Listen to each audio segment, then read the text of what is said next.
Hello and welcome. This is Robin Singler, ordained ministerial counselor with Pathways of Light.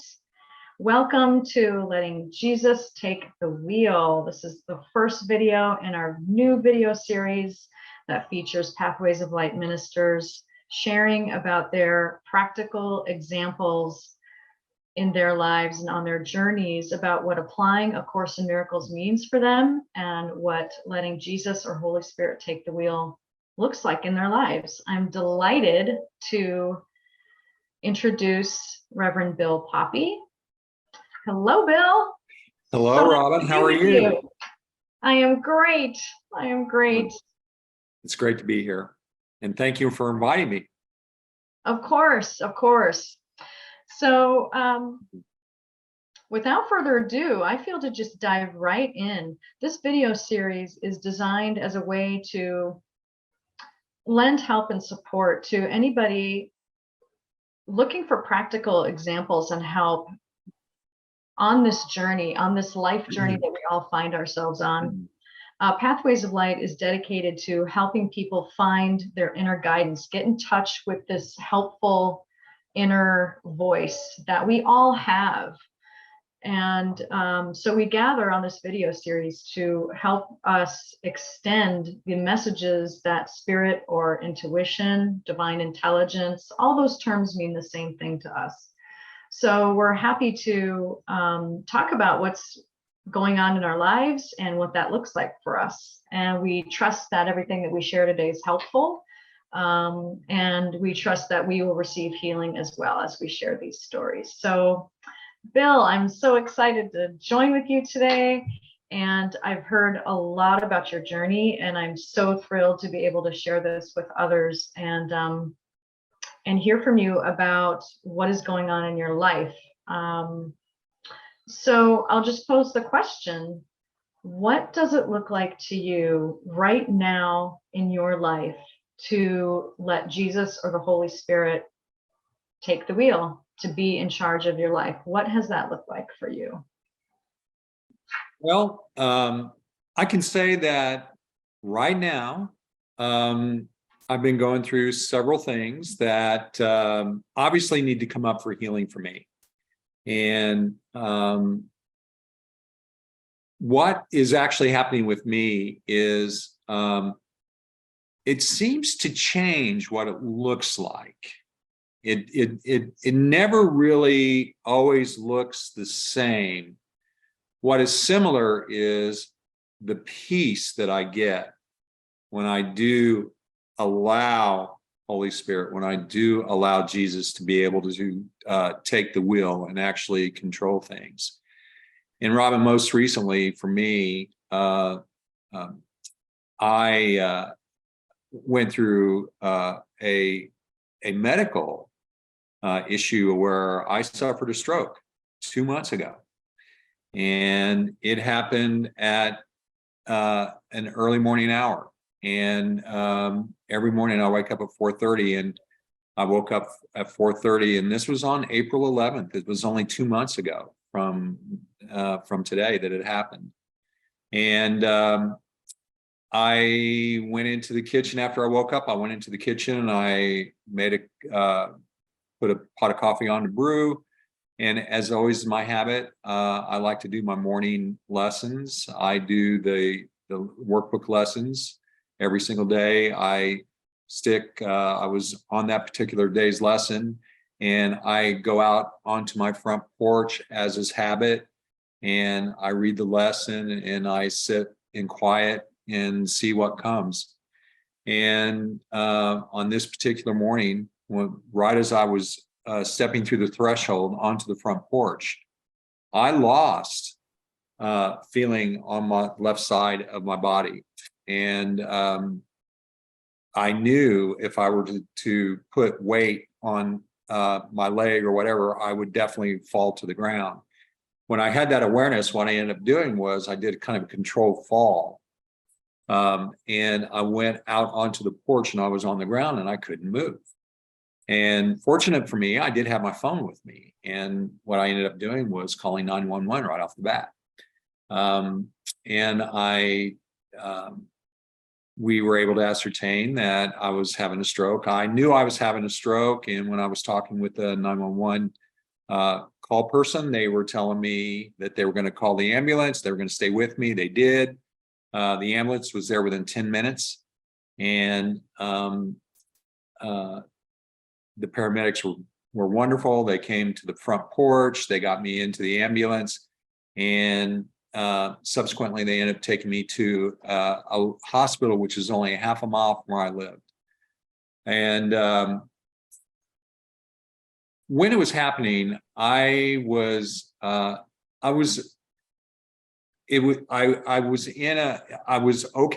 I was able to deal with the crisis in my mind and in my body. I was able to do the next right thing, so to speak. Once I got into the ambulance, I really became very, very anxious. They were taking my blood pressure. They were doing all of the things. They were getting me ready. They were calling ahead to the hospital, and I was having a lot of fear. And I did remember at that point, though, because I've been practicing forgiveness now for about 14 years. And when I was beginning to feel this anxiety and I was beginning to all this fear and it was becoming very overwhelming, I remembered to ask Holy Spirit, help, show me another way to look at this. And amazingly, Robin, it was within seconds, a peace came over me that was complete, all-encompassing, and I realized everything. I realized at that moment that I was going to be okay, even though I didn't know what the outcome was going to be. I didn't know the severity. I didn't know any of the consequences, but I was graced with this feeling of complete and total peace, serenity, and I had nothing but love for the paramedics. I had nothing but love for the morning and for the situation. And when I say love, it was a kind of love that it's very difficult to describe, but it is something that was overwhelming. And it was certainly a moment, I would call it a holy instant, in the sense that I wasn't really feeling time. I wasn't feeling anything in terms of the worldly concerns. And from that moment on, and I was in the hospital for 10 days. I was in, I went into the emergency room, and they did an evaluation. They determined that I was having a stroke. They informed me that they had a medication that they could give me that would minimize, or not necessarily reverse anything, but would certainly put a halt to any deficits that may come as a result of brain death. But they did tell me that it was something that could also make things worse. And because it was a very, very aggressive blood thinning medication. But the doctor did recommend it, but they had to tell me what was going on. They did recommend it, though. And I said, just do what you got to do. But I have to tell you that during that whole process, I did feel I didn't really have any fear. I wouldn't say that I didn't. I had an awareness of what was going on. I did not want to have any permanent paralysis. I didn't want to have, I had that kind of an awareness, but I didn't have any anxiousness. I was in total acceptance. So what it felt like to me right now, when I turned it over and I was graced with that, was, you know what? No matter what, you're going to be able to deal with this. And I knew, and it was a different kind of knowing that I had. I knew that I was not my body. I knew that I was spirit. And I knew that Jesus had me covered, that I was going to be perfectly fine Even if my body wasn't going to be perfectly fine, I was going to be perfectly fine. And I had peace with that. Many Well, things.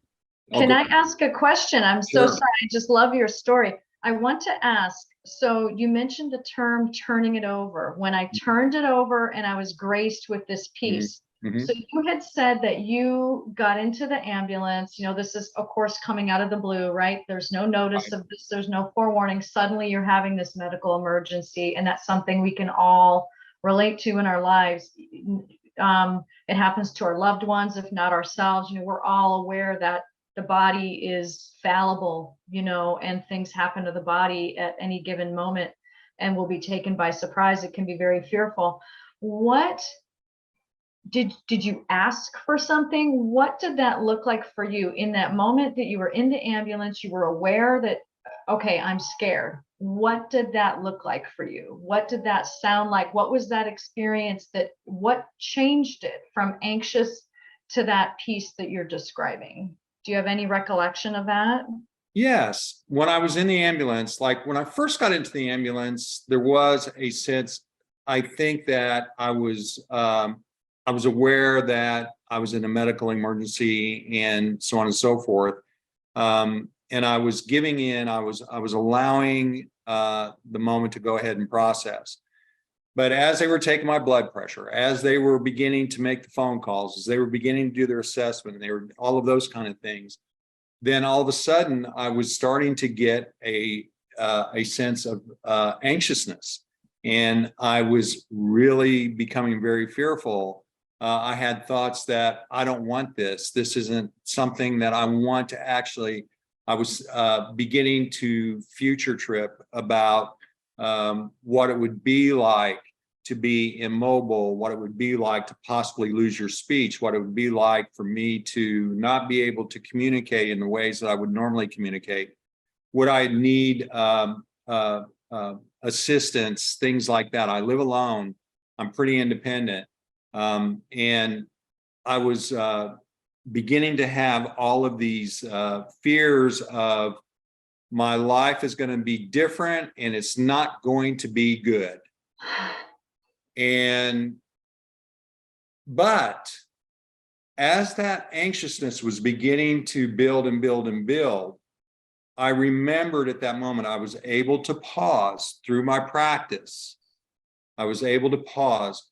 And my practice is normally, I will say to myself, I do various things at various times, but a very common practice for me for forgiveness is to say, I'm never upset for the reason I think. Oh, I'm sorry.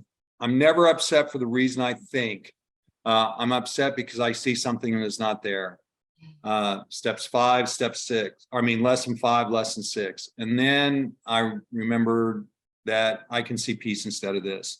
Those are the anchors that I use in my practice.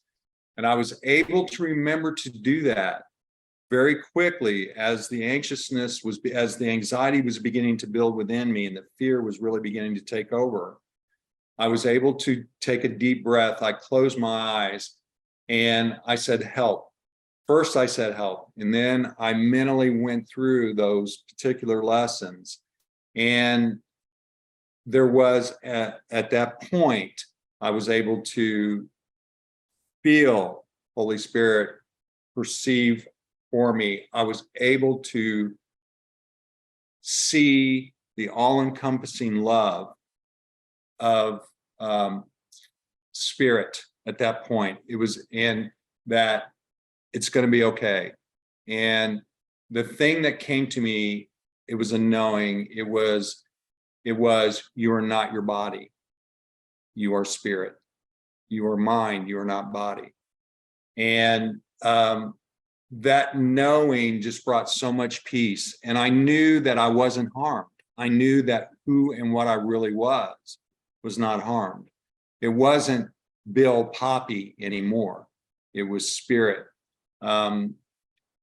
And so that's what it felt like. And that's what I actually went through. And I just went with it. It overcame me. And everything just seemed different to me. Everything, all of a sudden, I just had this tremendous affection for the paramedic that was working with me, the paramedic that went to the front to drive us to the hospital. I felt connected. I didn't feel any separation. I felt that oneness of God's love. I didn't analyze it. I didn't think anything more of it. I was just feeling it. And this is the way I'm describing it. I'm describing it, this feeling. And it sustained me throughout the rest of the day, and it sustained me for 10 days. It was an amazing experience, the 10 days that I was in the hospital. There was only a couple of times when I was in the hospital where I actually kind of became irritated. There was one individual that was a support staff, somebody that was helping me get in and out in transition and do things like that. And it was only momentary. It was something I was becoming irritated with. I felt like this particular individual was hovering over me way too much and wasn't really perceptive to my condition, because by the time I got to this person, I had a remarkable recovery. That's one thing I forgot to mention. After they gave me the medication, they gave it to me in a drip. They gave me the medication. I had a pretty good recovery from there. There was 48 hours where I absolutely had to be observed in ICU. They sent me to ICU, they observed me, and I had what were called stutter symptoms.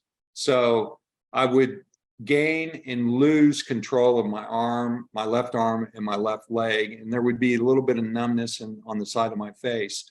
And this happened for about 48 hours. And then all of a sudden the strength would come back.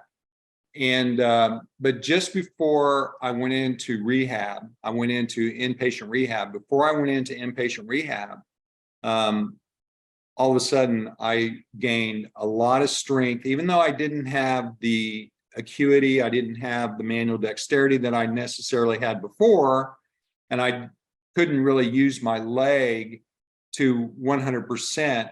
I did have the strength. So all I had to do was rehab, and I was able to go into rehab, but I had remarkable recovery already at that point, and I was fairly independent, and I was able to do things. And so this particular tech that was helping me, I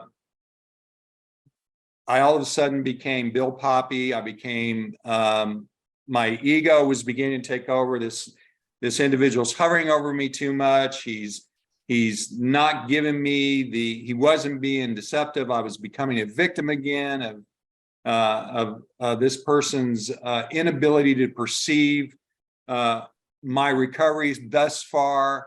And I felt like he was hovering over me. He kept his hand on my back. When I was going to the restroom, he was in there and he had my hand he had his hand on my back the whole time. And I kind of pushed him off of my shoulder, and all he did was just lower his hand and put it around my waist. And then, so I was becoming a little irritated with that. And I did express that to him. I didn't scream, I didn't yell, I didn't do anything like that. But I definitely became Bill Poppa again, and I became an ego, and I was definitely somebody that was being, I wasn't being perceived by this, and it was this person's fault that they weren't able to see that Bill Poppa doesn't need this type of, attention, and so on and so forth. I didn't scream, I didn't holler. I just simply, I said something to him. I said, I wish you would just be a little more perceptive, and you could see that I really don't need you hovering over me.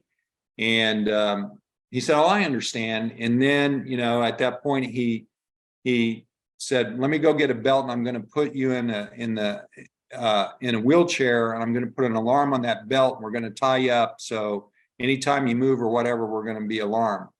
A nurse came in, the head nurse came in, and she saw what was going on at that point, and she just told this individual that the physician in charge didn't want that to be the case or whatever. But that was the extent of the upset that I had with this particular individual. And then there was another time, towards the very end of my visit, there was a head nurse that was checking me out, and I felt like she was being way too slow. I was ready to get out of there. I was ready to get home. I was ready to get back into the world. And she was, I just felt like she wasn't paying attention to Bill Poppa the way she should have been paying attention to me as a patient. And, I kind of lost my patience, and I got up and I walked out, and I kind of stood in front of her, and she goes, "I'll be with you in just a second." And, but those were the only 2 moments that I had that entire 10 days. And all I remember, the thing that I remember the most is when I was working with the therapist. I had an occupational therapist, I had a physical therapist, I had a speech therapist that was working with me every day. I had nurses, I had a lot of attention, and I just felt love for and my daughter was with me, by the way. My daughter happens to be a nurse practitioner, and she was with me the whole time. I called her up on the phone to let her know after I was given the medicine. She lived 2 hours away from me. She was already in the car. She was packed. She was on her way to work. She was actually going to go to work out. And before she was able to get to the gym, the phone rang. She said, "Oh, that's Dad. It's a strange hour of the morning for him to be calling." She picked it up, and I told her what was going on. And she said, "I'm coming right now." She was already packed, and so on and so forth. So she got to New Orleans. I live in New Orleans. She lives in another city about 2.5 hours west of where I live. And she got there. So she was with me the entire week. She was interacting with the nurses and everything. There was an opportunity for me to feel the connectedness with the situation, to feel the love that I was seeing everyone with, just total love. That's the only way I can describe it. It was like I could see that they were very concerned about my body, and they wanted my body to heal and everything. And that was beautiful. I thought that's wonderful. But Holy Spirit was with me, and I realized that even though my body isn't exactly what I am, it's beautiful that they want to take care of my body. And I just surrendered that, and I allowed that to happen. And the nurses, the technicians, the therapists, and everything, all of them had, most of them anyway, had expressed a kind of gratitude for me being a patient. And there was several that told me that there was something different about me, and that there was something, and all I can tell you that it wasn't me. It wasn't me. And it wasn't me. I wasn't taking the credit.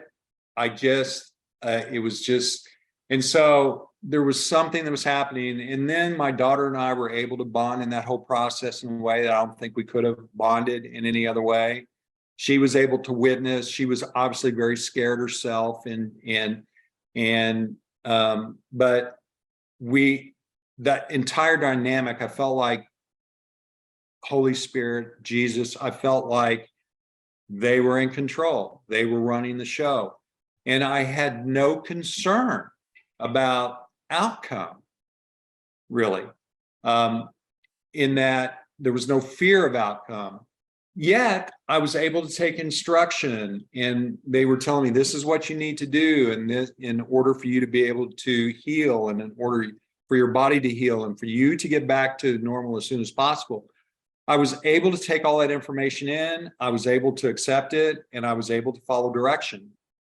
And that's what I did. And I ended up having a remarkable recovery. When I was in my therapy, I was playing tennis, I was playing basketball. They had me going out and walking. We went to the store, we went shopping, we bought groceries. They were seeing if I could, make change, things like that. Just seeing how I function in the everyday world, all the things that we all do on a normal basis, but my brain had to learn all over again what was going on. And I was okay with all of that. It was a very beautiful process. And that whole time I was doing it, rather than feeling humiliated or feeling, you know, fearful, I was just completely, again, at peace and learning and seeing. I felt like I was seeing things for the first time again. You know, I felt like, you know, this is the first time I'd been shopping. It was the first time I was buying the fruit. I made a fruit salad, you know, and everything felt like a first time again. It was sort of like what the Buddhists, when they refer to beginner's mind, I felt like I was having a beginner's mind situation. And everybody was happy. The therapists were laughing and smiling, and they were telling me their own personal stories, and they were telling me about their significant others and what's going on in their lives and things like that. It was just, you know, sharing life with one another, and in the middle of all of this, you know. And so that's what it feels like to allow Jesus, to allow Holy Spirit to take over. That's what it feels like. I just got out of the way to the best of my ability.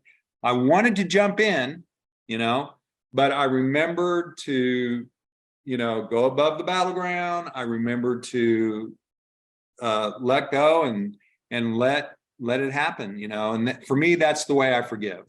That is my forgiveness process during this whole thing.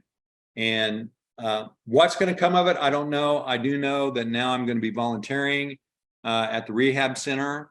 I got in touch. Yeah, I got in touch with you know, the head of rehab, and one of the administrators who is excited about me coming on board. They knew that I was an ordained minister with Pathways of Light, and that I have you know, counseling experience and things. And they're going to interview me too, because one of the acronyms is Be Fast. When it comes to strokes, if you can ascertain, you know, that you're having a stroke, and the sooner you get to the hospital in order for you to be able to receive that medicine, the sooner you can go into rehab and so on and so forth, the quicker the recovery. Right. And there's some interesting parallels, because it's the same thing with my forgiveness. Now, as I forgive, it's not so long in between the forgiveness practice. I'm able to catch it sooner. I'm able to, my mind wanders. And the other thing that is really interesting, and let me say this real quick. When I first started working with the physical therapists, it was a lot of it was just discussion, and they wanted to know, you know, as we were walking and everything, they're asking, well, how do you feel? What's going on? And there were, you know, like when I approached crowds, or whenever I could tell my brain wasn't working properly. There was damage. There was what was an infarct. So there was tissue damage in the right frontal lobe, the basal ganglia area, which is right behind the eye, frontal lobe, and it controls the left side. And there was damage. And so even though neural cells don't regenerate, the synapses do. And so it takes time for those synapses. So when I experience something for the first time since the infarct, you know, it can be, there's a lot of, well, the body doesn't really know what to do. And so it sounds like it's like there's like a delay, a communication. Yes, a delay in communication, right. Okay. They were telling me you need to be mindful. You need to be mindful. And I go, well, what about that? Yeah, you know, you're right. That's news. You need to be mindful, and you need to think about, you know, what it feels like to take this step and so on. And then the brain will follow. Well, in the course, you know, in my forgiveness practice, my practice is, you know, to be mindful of my judgmental thoughts, to be mindful of my mind wandering. And whenever my mind begins to wander, to bring it back to, you know, bring back those projections to the best of my ability, let go of those judgments, and then just wait for Holy Spirit. One of the things it says is, forgiveness is still and quietly does nothing. It merely looks and waits and judges not. And that's forgiveness. That's part of the forgiveness. And that's how I just found it interesting, the mindfulness with the physical therapy recovery and the mindfulness with the mind healing. And really, it's mind that is healing. It's not the body. We know that we're not bodies, and it's the mind that is healing. But it's just, it was one of those ironies that the body, the ego, in making the body and in making this world, is the great imitator of the Holy Spirit. It will steal the Holy Spirit's it will steal the creative power of the mind, and it will do it its own way. But the irony there was something, and that was and whenever I experience irony, I feel like there's healing that is taking place. There's healing that needs to take place. Beautiful. Oh, how wonderful to listen to this. And there's a couple things coming to me that seem pertinent and inspired to share. The first thing is as we get into these conversations about letting Jesus or the Holy Spirit take the wheel, in other words, how do I surrender to a power greater than myself? How do I actually get out of this cycle of suffering in my life? How do we break this down as easily and as simply as possible? And what struck me when I felt prompted to ask you, what did you actually go through in that moment when you felt the anxiety come and you knew, oh, here it comes. Here comes this fearful attack in my mind. I'm scared.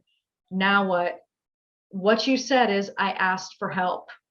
Exactly. That is the simplest way to put what we're being asked to do on this journey. So as Course in Miracles students and teachers, we've been at this for a while, right? A Course in Miracles is certainly not the only teaching that we learn from. We learn from many other things throughout our lives, and we come into this world having learned other things in other maybe lifetimes. I mean, you can believe what you want about it. Ultimately, we're told that, we are only spirit, we're love, we're light, and that we don't belong to the world. But all of these things and these sensings and knowings can be really useful. And it's intuition. Spirit can also be just called intuition. It's not religious. It doesn't have to have a spooky connotation. And likewise, that really struck me. Just that simple, I asked for help. It doesn't have to be complicated. It doesn't have to be some kind of a seance or ceremony or some kind of odd thing that you have to go leave the room, or you have to light a candle or burn some incense or go call a certain person or put your hand on a book, or it's none of that. And that's what I love about A Course in Miracles and this teaching that Jesus has given us, that he teaches us that, look, just come to me, and I'm within your mind. I'm not in your body, in your brain. I'm in your mind. You're not contained in this container. That's not where we are actually. And to practically get there, we ask for help. We just go within and say, okay, I'm afraid. I'm suffering. Maybe I feel guilt. I feel shame. I feel whatever it is that's not loving. That's my signal. That's my red flag. Now I need help. And so now if I can ask for help and mean it just a tiny bit, we don't have to fully, wholeheartedly give up everything that we believe in that moment. We have to be willing. So there's a willingness and then the ask for help. And from that simple mind gesture, it's not even something you did with your body, is it? Your body was incapacitated. So you didn't need your body to do that. You needed just to remember to ask, and then help was given. And what an amazing experience of help, of feeling peaceful in the midst of what we're all conditioned to believe is like a nightmare. Anything bad happening to the body is nightmarish. It's just, none of us want to face it. And yet your story is so impactful and helpful because it illustrates to all of us that it's very possible. In fact, it's it's so possible to go through something with the body and take that step back, take the step back in the mind and say, okay, I'm willing to see this differently. I'm willing to get into the passenger seat. And that's the other thing, you know, as we start this video series called Letting Jesus Take the Wheel. You know, I imagine myself in a car, and spirit, this one thing that's helped me for many years as I started studying the course, and the text is very wordy and confusing, and it's very intellectual, which is great at sometimes, but it can be a bit overwhelming and clunky. You know, I just get this visual that there is this very capable being in the driver's seat, and I'm in a convertible, and I've got my feet up, and the wind is blowing my hair, and it's just carefree, and I'm just having a great time, and I don't have my hand on the wheel. Whatever this thing, person, entity, spirit is driving, there's a map. I don't have the map. He knows what he's doing. It knows what it's doing, whatever you want to call it. And I'm just carefree and just going along for the ride. I'm watching things pass along the side of the road. And that's letting the help come in, you know, help me, because I really don't know what I'm doing. And I have to be able to surrender at some point. So that asking for help is also a surrender point. It's a point that we have an opportunity to say, I kind of give up in this moment. I'm not willing to continue to be this fearful. I don't have to be fearful, but I don't know how to get there. How do I get there? I can't do that on my own. That's why we need help. And so asking for help is so powerful, and it can be so immediate. The effects can be so immediate. So I really appreciate keeping that focus of, you know, what is that like to be completely carefree in my life, and know that there's going to be maybe some car crashes, there's going to be some drama on the road, there's going to be some stuff that passes by that I don't feel comfortable with. Maybe there's going to be other people getting in the car with me. Maybe that's good, maybe that's bad for me. I don't know.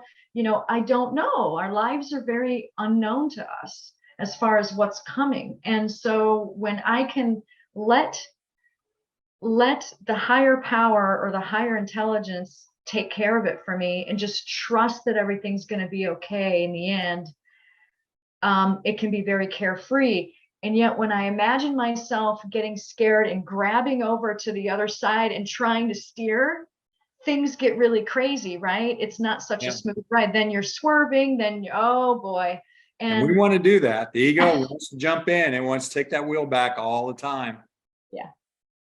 Well, and it's interesting what you say, because I have always had a tendency, the intellectual aspect, my forgiveness practice, I had to go through the intellectual process for a long time.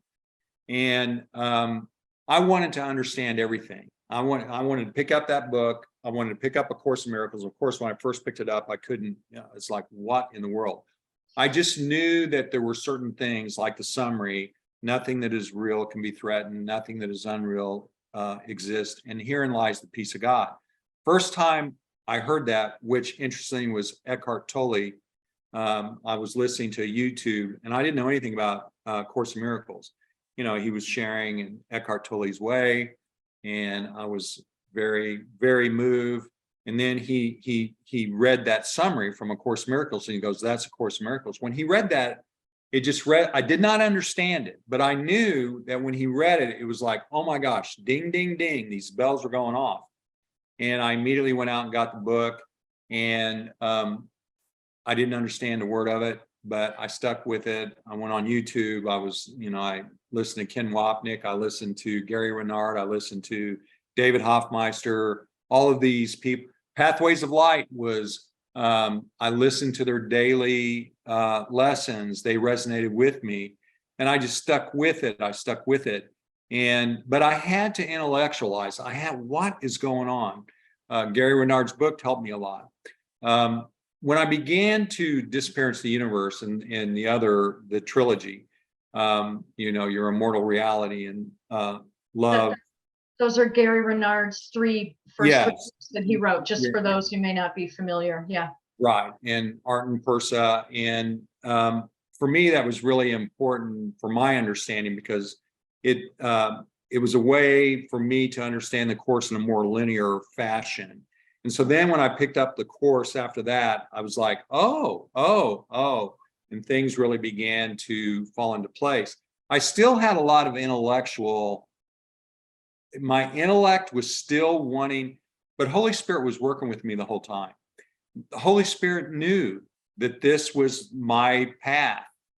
And I was graced with moments of total peace and serenity.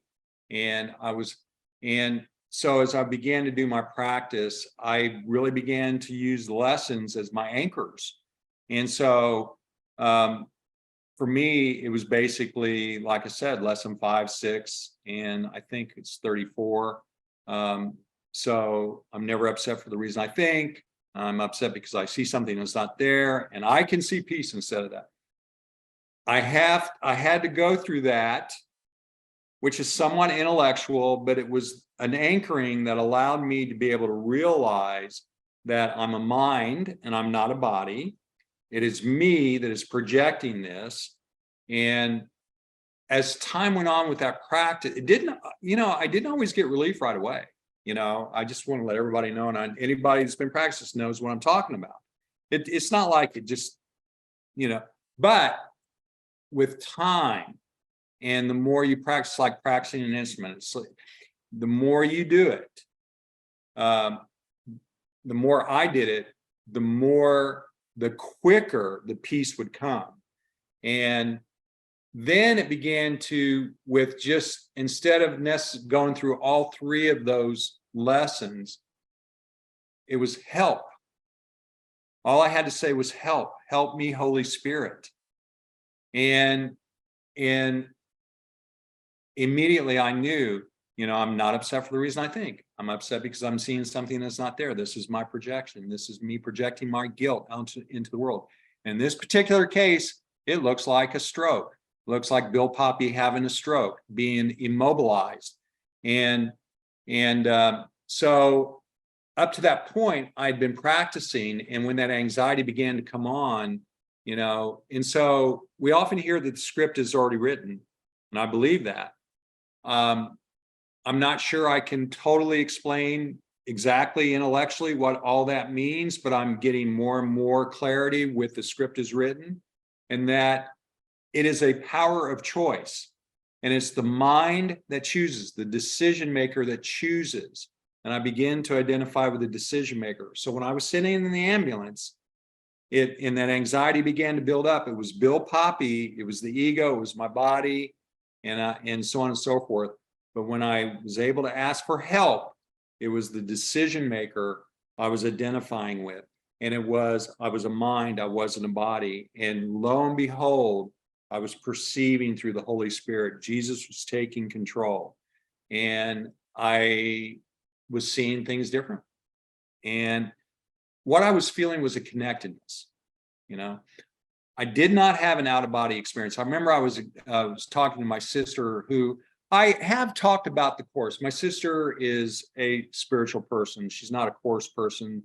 She's empathic to a large degree, and so on and so forth. And we have great conversations. She doesn't completely understand, and I'm not trying to convert her to A Course in Miracles. That's not. But the thing is that I kind of lost my train of thought here, but my point is that when I am able to quickly perceive that I am not a body, I get that relief, I get that peace. And then I allow help. But what was remarkable about this was the extent to which I received it this time. And it didn't just stay for just the ambulance ride. It stayed after I got into the emergency room. What I remember now, when I was talking with my sister, she confused what I was explaining to her as an out of body. She thought I was telling her about an out of body experience. And it wasn't an out of body experience for me. It wasn't that at all. I wasn't like above looking down and hovering and seeing. I was just identifying with, the Son of God. I was identifying with Holy Spirit. I was identifying as a decision maker. And that is the power of choice. And I was really beginning to have an understanding of what it means to have that power.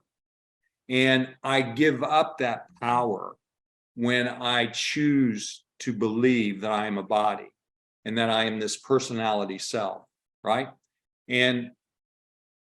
But what I'm learning is that I can still be a personality self. And now I can be in the world and not of the world.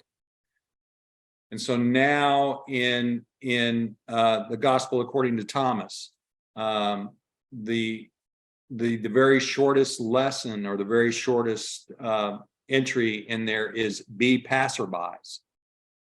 And that, and that's what I'm becoming. I'm a passerby. When I'm a passerby, I'm at peace. And I was able to assume that passerby persona or state of mind.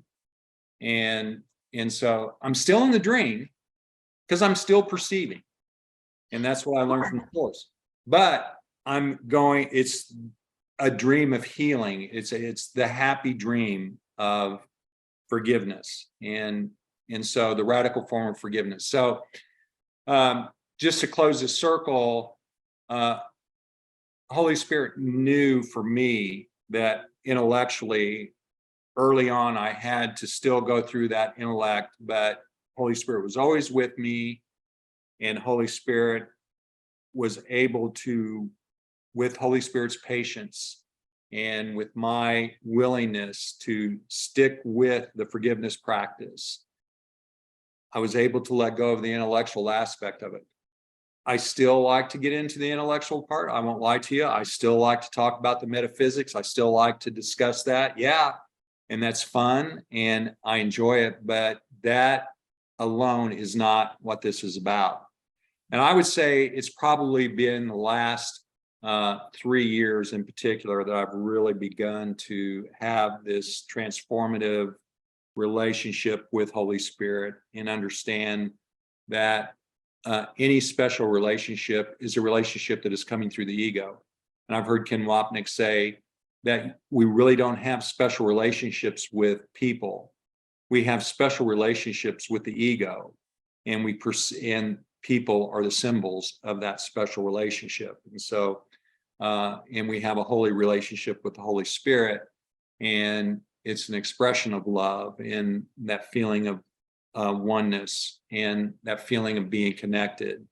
And that was a feeling. I wasn't an out of body experience. It was just this sense of I'm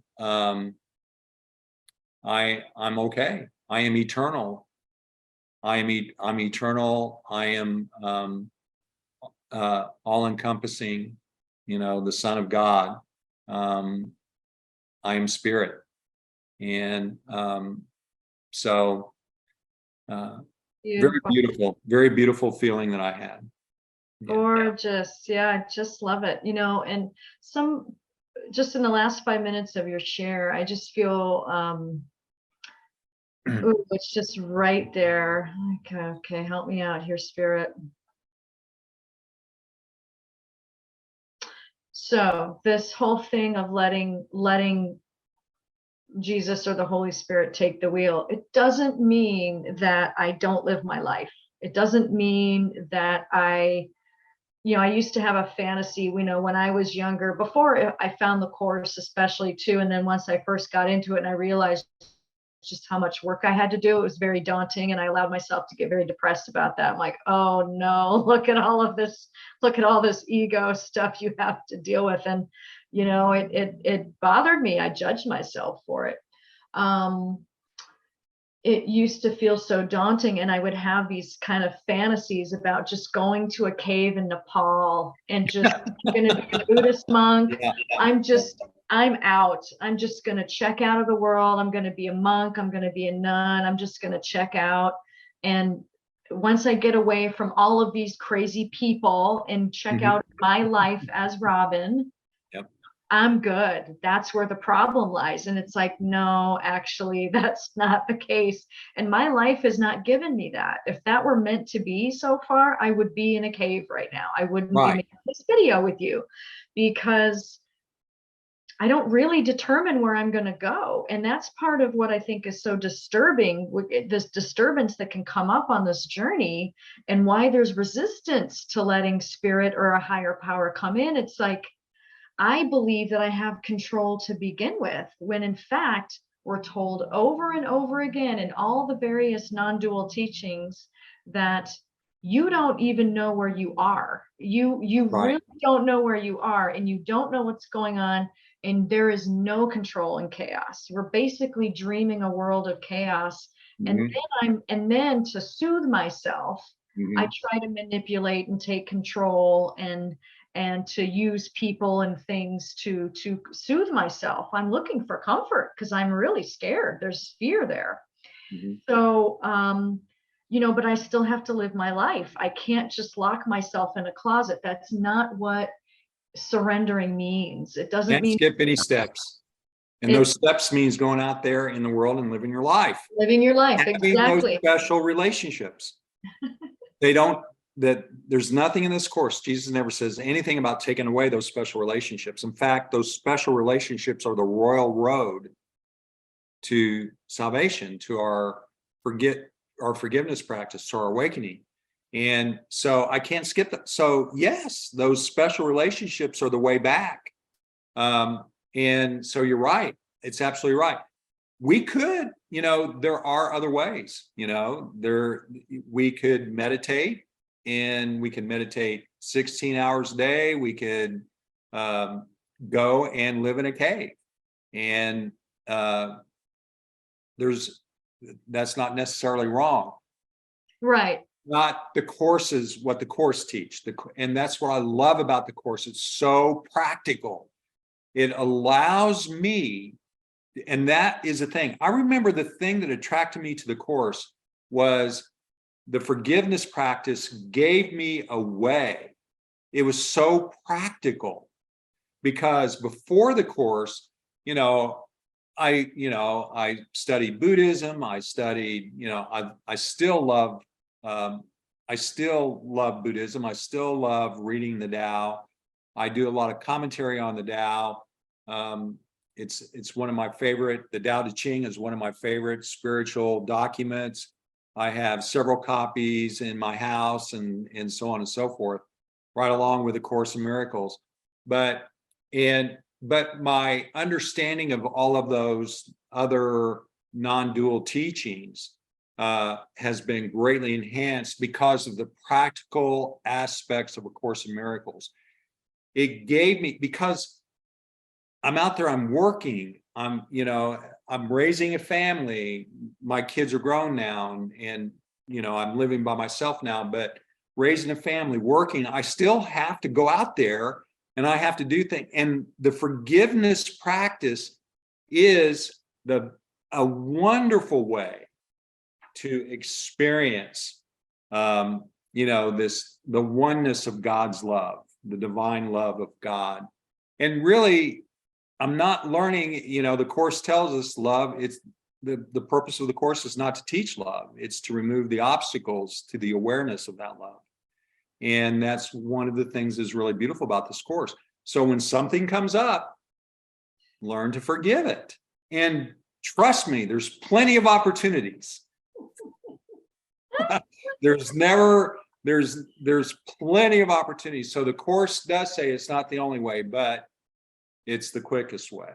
It's a fast track. Yes. Fast track. And I believe that. I do believe that. But it's helped me with my appreciation. Even like when I pick up the Bible and read the Bible, and I can visit with churches, I can talk with the Christians, and I can talk with the Buddhists. I can speak with all of the various people that may have other paths. And I don't feel any sense of, oh, you're wrong or you're right, or I'm right, you're wrong. I have, and I attribute that to the Course because we're all in this together. We're all in it together. And besides, there's no one else out there. It's just me. It's me making all of this up, you know? We're talking to ourselves. I'm talking to me, you're talking to you. Isn't that great? It's just Yes, this that's closed loop. yes, yes. And so not only is the Course a beautiful document, you know, and I find it to be a modern day document. It incorporates modern day psychology. It actually quantum physics, you know, we talk about quantum forgiveness. Excuse me, it brings that in. It brings in, you know, there's so many aspects to the Course, and it brings it all together in one document. It's very beautiful. And, you know, I am so grateful that this document, that I was able to come across this. It resonated with me. I didn't understand it first, but I stuck with it, and I'm just having a tremendous. All I can say is that I don't know the exact course of my atonement path. I'd be lying if I told you I did. I have no idea what my atonement path is, but what I can tell you is I have more peace today than I've ever had in my entire life. And I've come to learn that it's the peace that I value. And you mentioned a little bit earlier, you know, we really don't, what I think is good for me or what I think is bad for me, you know, as an ego, I don't know, you know, and I'm becoming more and more comfortable with that understanding that I really don't know, you know, and it's not a matter of figuring it out. It's a matter of forgiving. So the intellect can take us, as we can use the intellect, but the intellect is not in and of itself isn't going to do it. And really what that does, the other thing that it does free the mind to be able to use the intellect in a more efficient way, you know, for problem solving. You know, if you need something that needs to be fixed, or you need to navigate through something, or whatever the case may be, I'm able to focus on that, and but then I'm able to let it go, you know. So, and I don't have to sit there and obsess and worry about what's going on. Am I 100%? No, I'm not. I still need to forgive, and I understand it, but I'm also learning to be kind to myself. That's the other thing this course has taught me. Yes. Yeah. So whenever I begin to beat myself up, that's another opportunity for forgiveness. And it's a process. And just keep working it. Yeah, it's just so beautiful. You know, one little thing that I was that was just coming to me again with this car. I'm sitting in this car, this convertible, and what you're talking about with, you know, say the intellect and the analytical ego mind, and just the way that I perceive myself as a person, right? I'm a person, I have a story, I was born, I'm going to die, you know, there's these two bookends and everything, and that's supposed to be me. But that's not what this teaching is telling us, and that's what most teachings don't teach you. That they're talking about another kind of life. They're talking about an eternal existence that is separate from time and space. That's when we're getting into this quantum thing. We're getting into eternity. We're getting into near-death experiences. We're getting into multiple lifetimes. All the different ways that we can experience ourselves as something other than a finite, fragile person who's going to just live and die, and there's no point to any of it, right? And it's easy to think that way, and I did think that way when I was younger, because I thought, well, this is so unfair, you know, how did this happen to me? And yet, you know, A Course in Miracles takes 1,000+ pages to explain actually how it did come to to be experienced in this way? How are you experiencing yourself this way? It explains all of that in great detail. Yes. But using this car analogy, you know, what's in a car?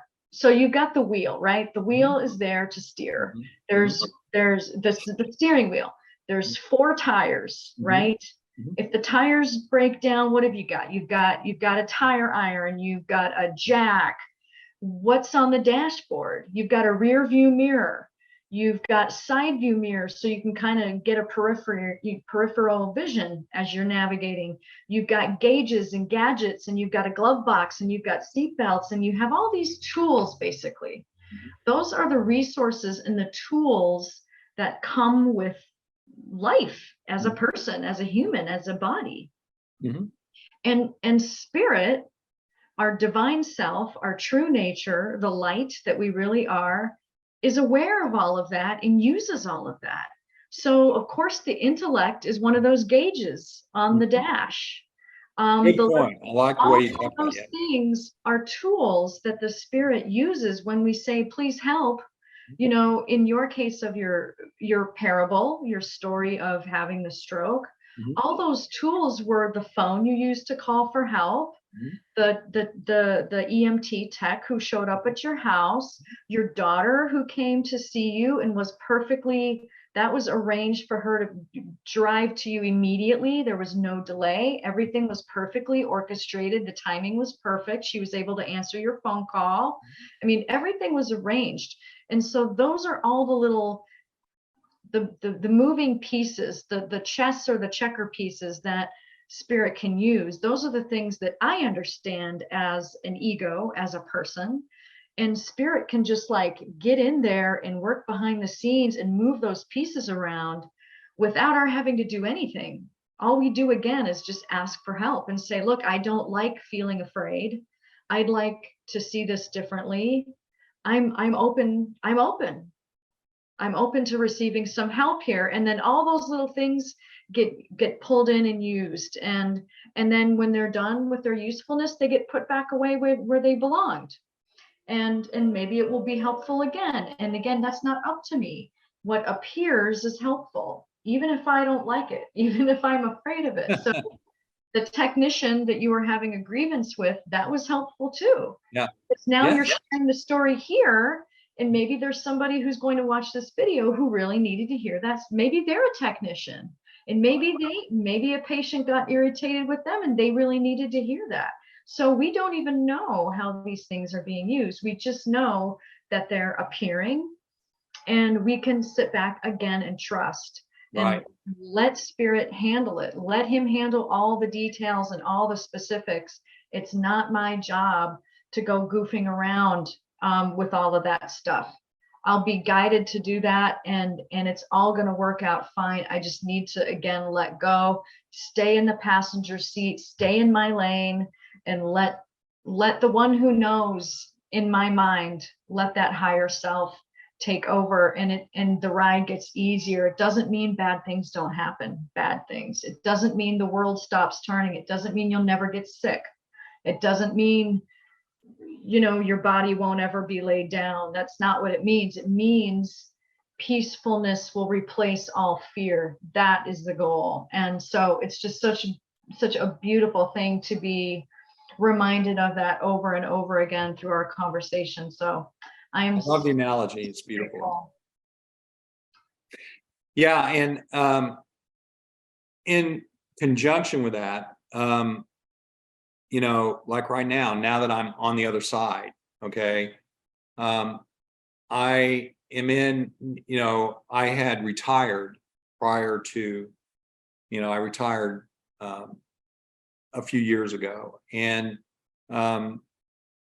I'm 64 years old. And so I can't get on Medicare until I'm 65. And that doesn't begin to happen until October for me. And so I had this private insurance that I was paying, and I'm starting to get those bills. And those bills are significant. And, you know, hundreds of thousands, you know, $100,000, my portion. and immediately I want to go into fear. So now I'm facing the financial aspects of it. And I would be lying to you if I told you that there were times at night when I'm lying awake and I'm thinking, what am I going to do? So on and so forth. There's no way I can pay $100,000+ and I'm still not done being built. There's still, things, but I'm learning to turn that over. I'm learning to forgive that as well. And I'm getting peace. So this is part of the script. This is part of what I need to do for healing. And lo and behold, an angel appeared in my life. There was this recommendation, as I was shopping for Medicare insurance and so on and so forth. There was a couple of names that were given to me by a third party. And I called this one person and I was working with them, and they're an angel. For whatever reason, Robin, this person is just taking me underneath their wing and is guiding me through this whole process, and isn't charging me, doesn't care, allows me to call him whenever, has opened up. And I can't explain it other than I don't know what's going to happen. I don't know what's going to happen, but what the process of going through this and staying open to Holy Spirit and allowing these relationships to appear in my life and so on is a blessing, is a grace. And so it's just more opportunities. Again, I don't know what's going to happen, but I can tell you that this person that's come into my life is just, out of the goodness of his heart, he has taken me on, and he's a very, very, very, he's an advisor that he's well respected. He's got, a great reputation and everything, and I can't pay him, but for whatever reason, he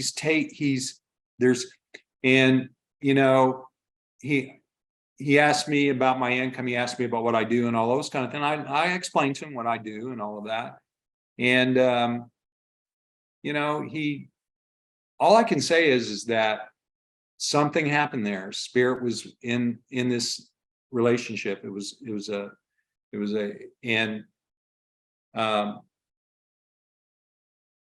So I'm writing that, is what I'm saying. I'm just writing that. And, but I have the awareness to face this. I'm not burying it. I'm looking at it straight. I'm doing what I need to do to be as financially responsible as I possibly can, and to fulfill the obligations to my ability. But I'm also aware of the fact that, there's just no way I'm going to be able to pay all that. And so I'm learning how to negotiate with the hospitals. I'm learning how to negotiate with, the insurance people and all that kind of stuff. I'm being coached through that. So it's all part of the process. Every so often there will be fear that will come up, but I get that peace because I remember I'm never upset for the reason I think. And I'm upset because I see something that is not there. And this is what is coming up. This is what I'm projecting out. And so I'm able to face it. And so that's what I'm going through now. And that's what it means to be. Now I'm turning it over on the financial aspect of it. And now that my body seems to, I can move great. I've had a remarkable recovery, but now it's the financial thing, the new phase. Yes, the new phase of it. And I'm at peace, but I'm not burying my head in the ground either. It's not like I'm just turning the other way. I'm not denying this and or whatever. And again, it's the forgiveness practice and having that opportunity. And then there's a lot of people. I'm very fortunate to have a very loving and supportive family, and they're very empathetic towards my situation. They're glad that I'm here with them still. And, so, all I can say is that this is a wonderful way to live. And why would I not want to do what my purpose? Why would I not want to forgive? And the more that I forgive, the more that I understand that this is my purpose. And this is what I want to do. I just want to forgive. I want to forgive. Am I good at it? I'm better than I was yesterday. Sometimes I slip back, sometimes, but all I can say is that with my practice, I'm feeling more, that trust is building, when you read the manual for teachers, and it talks about the characteristics of, the teachers of God. And, trust is one of the very first ones. And it goes from trust to honesty to gentleness and joy and so on and so forth. But trust has many phases to it. And I'm just, that trust is developing more and more and more. And, I didn't really understand that when I was reading it, but now when I read that, or when I'm drawn to that, or I'll listen to it or whatever, it's, there's more and more clarity. And the other thing that I'm learning about the course is that the more I read the course, whether I'm reading about, the little hindrance or the laws of chaos or the hero of the dream or above the battleground, whatever section that the course, which all are very beautiful, and they all, and Jesus is when I first read it seemed like it was something different every time, but the more I read, he's saying the same thing in every section. It's the same thing, and it's so simple. It is so, but the ego wants to complicate it, and my ego will still complicate it. I still want to make it difficult. I still want to. Only the ego asks questions, and I'm constantly questioning. What? Are you sure? Why? Yeah. Why?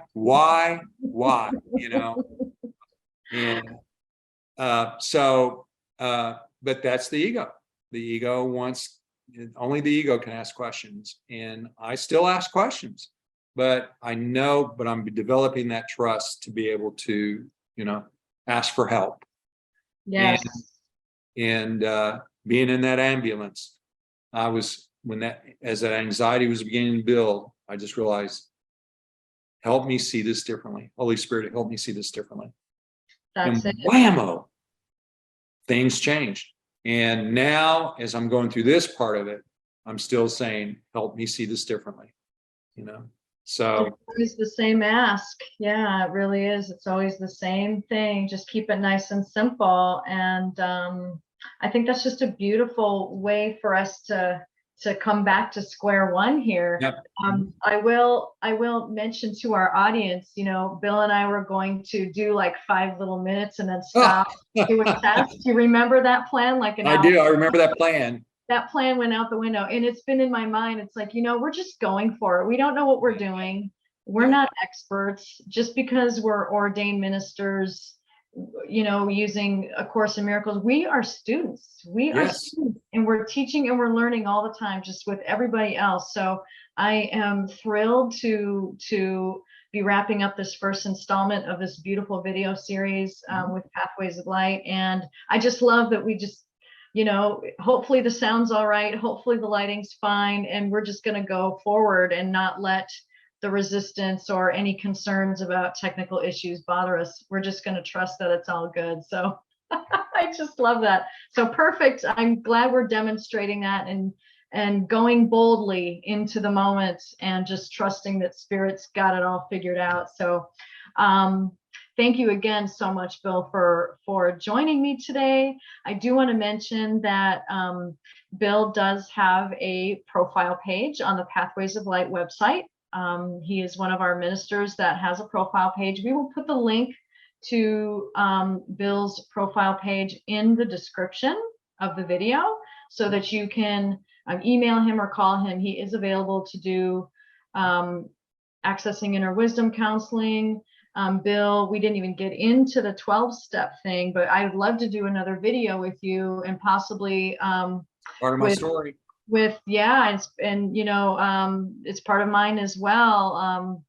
Overcoming addiction and using A Course in Miracles to do that. So I would love to join with you again. Bill is Anytime. Yeah, Bill is using 12 steps and A Course in Miracles. He helps co-facilitate a weekly support group that Pathways of Light does. Bill is also involved with our weekly Listen and Receive support group that we do every Tuesday.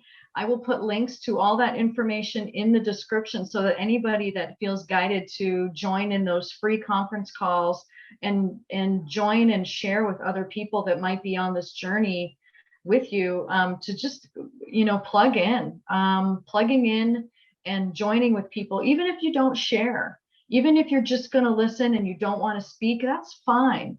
Your participation doesn't mean that you have to say anything. We just love you and we want to join with you, and we want to go home with you. We want to go home to love with you. And that's the whole point of why we're sharing today and why we'll continue to share with different videos. So, yeah, please feel free to reach out to Bill. If you have any questions about anything that we've shared today, we've talked about a lot of Course in Miracles stuff. There's a lot of terminology that might sound kind of funky. Please just reply to the video, and we'd be happy to start a conversation with you and clear up anything that you might have questions on. So we're just here to be helpful, and we're here to learn. We're here to heal and to receive help. So we're just in this with you. We're so thrilled to be here with you. I'll put my information in the description as well. I'm also available if you feel guided to join with me to enjoy some support and some companionship on this journey. We need each other. We really do. And it's so helpful to join and to feel like you're not doing this alone. You don't have to feel alone on this journey. And it's so liberating just to share and expose our fearful thinking so that it can just be swept away. And as we've heard from Bill today, you know, that's happening. It's happening for Bill. It's happening for all of us because we are one mind. We're all on a journey together. And it's just so inspiring. So thank you so much, Bill. Do you have any closing thoughts before we end? The only thing, Robin, I want to thank you for inviting me to do this. And it's been very, very wonderful for me. It's been healing for me. I love, I've known you now for a while, and I love your sharing, and I love what you have to offer. And all I can say is that never, ever give up on your higher self. Get in touch to the best. I would recommend that going inside and doing that inquiry. It can be fearful, but keep with it. And those lilies will accumulate. And as they accumulate, they will take us to wherever they will take us to that happy dream. And whatever comes next is what comes next, but the Holy Spirit will always be with us. And so it's a very, very beautiful, beautiful practice. And all I can say is that the more I do it, the more I realize, why don't I do it more? And because every time that I do forgive, if it's not 100%, it still is better than not doing it at all for me. So, Yes. yeah. So just stay with it. Holy Spirit is with us. Your higher self is with you. The answer is within. There's a song by Cat Stevens. The answer is always within. And It really is. And so don't give up on yourself. No one, don't give up. So, Yeah, beautiful. yeah. Beautiful. Thank you. Many Thank blessings. you. Thank you for watching, everyone. We love you. And we'll see you again soon. Bye Bye-bye. now. All right.